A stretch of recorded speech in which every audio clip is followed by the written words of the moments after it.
Hello guys, good morning. It's me, Coach Claudio. And for today's video ay tuturuan ko po kayo kung paano kayo mag-activate or mag-register kay Seacrest. So once na nasendan ko po kayo ng referral link ko, so follow nyo lang po itong video na to kung paano kayo mag-register, okay? So una, punta po kayo sa Messenger, okay? And then check nyo po yung link na pinasa ko po sa inyo. Ayan, for example, ito. Okay. So, ito yung link na pinasa ko, pinorward ko po sa inyo, no? So, i-click nyo po yan and then mapupunta na po kayo sa aking website.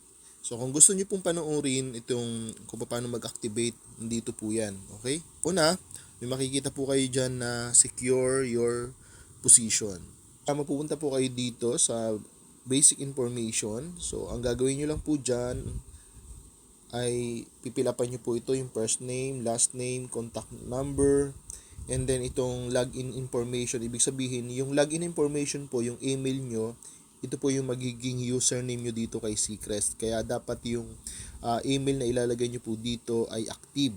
So, kapag naka-forgot nyo po yung password, sa login password, so kung ano yung email na naka-register kay Seacrest, yun po yun, doon po magsisend si Seacrest ng reset password. And then mag-create po kayo ng strong password and then accept and terms and condition and then click secure now. So, ang magiging itsura po niyan kapag kayo po ay naka-register na, may oras po doon, 24 hours. So, dapat within 24 hours ma-activate nyo po yung inyong account.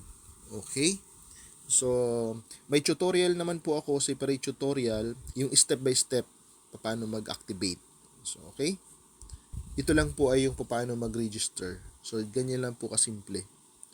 Okay, good luck and welcome to Seacrest.